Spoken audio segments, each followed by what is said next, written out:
एक बार फिर से हम लोग डिस्कशन कर लेते हैं कैपेसिटेंस के बारे में। इससे पहले हम लोग रेजिस्टेंस और इंडक्टेंस के बारे में पढ़ चुके हैं। तो कैपेसिटेंस क्या हुआ है? तो it is a capability of an element to store the electric charge. ऐसा एलिमेंट जो स्टोर कर सकता है इलेक्ट्रिक चार्ज को, उसको बोलते हैं कैपेसिटेंस। ठीक है। A capacitor store electric energy in the form of electric field. एक कैपेसिटर जो होता है स्टोर करता है एनर्जी को इन द फॉर्म ऑफ किसके? इलेक्ट्रिक फील्ड में। कैसे स्टोर करता है? तो by the establishment of two electrodes. दो इलेक्ट्रोड्स रहेगा और बीच में क्या रहेगा? आपका डाइलेक्ट्रिक मटेरियल रहेगा। देखिए यहां पर दो इलेक्ट्रोड्स दिया गया है, इलेक्ट्रोड दिया गया और बीच में डाइलेक्ट्रिक मटेरियल रहेगा। तो ये क्या करेगा? अगर इसके अक्रॉस में वोल्टेज अप्लाई करेंगे, दोनों इलेक्ट्रोड के अक्रॉस वोल्टेज अप्लाई करेंगे तो यहां पे चार्ज को स्टोर कर लेगा। कौन स्टोर कर लेगा? तो कैपेसिटर। तो कैपेसिटेंस क्या है? इसमें capacitance is measure of charge per unit voltage. Capacitance क्या करता है? चार्ज को मेजर करता है कैसे? पर यूनिट वोल्टेज में। ठीक है। तो यही देखिए इसका फॉर्मूला होता है C = Q/V कैपेसिटेंस। ये और वो V क्या है? वोल्टेज अक्रॉस किसका? ये दोनों बीच के इलेक्ट्रोड्स का। कैपेसिटर के अक्रॉस वोल्टेज कितना है? वो है V। चार्ज कितना इसमें स्टोर कर रहा है 100 और कैपेसिटेंस निकालना है तो Q/V लगा दीजिए। और अगर आपके पास कैपेसिटेंस और वोल्टेज पता है तो आपको चार्ज निकालना है तो Q = CV ये लगा देंगे। कैपेसिटेंस का यूनिट क्या लेंगे? फराड में लेंगे। अब हम लोग क्या किए यहाँ पे डिफरेंशिएट कर दिए विद रिस्पेक्ट टू टाइम। तो dQ/dt charge flow per unit time को ही करंट कहते हैं। तो इसके जगह में करंट लिख दिए। कैपेसिटेंस मेरा कांस्टेंट है, इसको बाहर कर दिए, वोल्टेज को डिफरेंशिएट कर दिया dV/dt, क्योंकि वोल्टेज भी मेरा क्या है? वेरिएबल है। जब भी डिफरेंशिएशन होता है तो वेरिएबल का कांस्टेंट का डिफरेंशिएशन 0 होता है। तो I = क्या आ गया? C dV/dt ये आ गया करंट। अब हम लोग क्या निकाल रहे हैं? Power absorb by the capacitor. तो पावर कैपेसिटर कितना एब्सॉर्ब करेगा? V × I voltage × current is called power.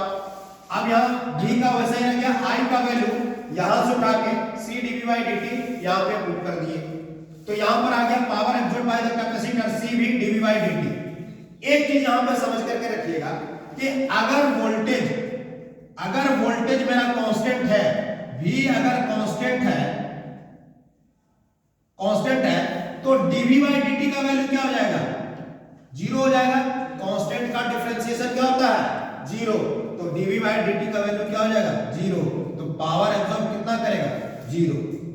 तो वोल्टेज अगर कांस्टेंट हो गया तो डिफरेंशिएशंस का कांस्टेंट का डिफरेंशिएशन ही 0 होता है। तो अगर 0 हो गया तो dV/dt का वैल्यू 0 हो जाएगा। पावर एब्सॉर्ब क्या करेगा? 0। तो इसीलिए बोला गया है कि सडन चेंज ऑफ वोल्टेज को, याद रखिएगा, सडन चेंज ऑफ वोल्टेज को कैपेसिटर अपोज करता है। अचानक से चेंज होगा, सडन चेंज ऑफ वोल्टेज, उसको पता नहीं चलेगा कि इंक्रीज या डिक्रीज लगेगा कांस्टेंट टाइम पे, तो उसको अपोज करेगा कौन? कैपेसिटर। इंडक्टर क्या करता है? सडन चेंज ऑफ करंट को अपोज करता है। अचानक से अगर करंट चेंज होगा तो उसको जाने नहीं देगा इंडक्टर। अचानक से अगर वोल्टेज चेंज होगा तो उसको जाने नहीं देगा कैपेसिटर। तो अचानक से जो चेंज होगा उसको जाने नहीं देगा। अब हम लोग बात करेंगे energy store by the capacitor. Energy क्या होता है? Power into time. तो हम लोग टाइम के रिस्पेक्ट में कर रहे हैं 0 से t टाइम तक, पावर इनटू टाइम dt ले लिए। अब यहां पर pc का वैल्यू डाल दिए C dV/dt और dt ऑलरेडी था, dt कैंसिल हो गया, क्या आया? CV dV।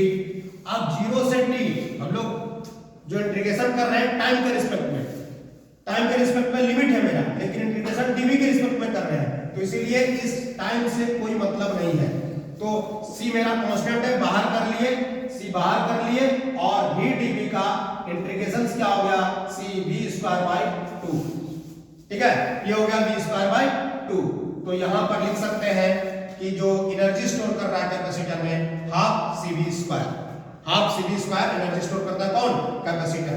और इससे पहले बता चुके हैं कि जो इंडक्टर एनर्जी स्टोर करता है हाफ Li² जो होता है वो इंडक्टर एनर्जी स्टोर करता है। अब बात करेंगे C। V को जो यहां पर लेंगे, C को जो लेंगे वो फराड में लेना है। मिली फराड हो या माइक्रो फराड हो उसको चेंज करके फराड में कन्वर्ट कर देना है। और वोल्टेज को जो भी लेना है वो वोल्ट में लेना है। यूनिट किस में लेना है? वोल्ट में। तो एनर्जी किस में देगा? जूल में देगा। एनर्जी जो देगा वो जूल में देगा। ठीक है, एनर्जी देगा आपको जूल में। उसी तरह से इंडक्टर की बात करेंगे, जो इंडक्टर स्टोर करता है एनर्जी, इंडक्टेंस का यूनिट क्या होता है? हेनरी। और आई किस में रखेंगे?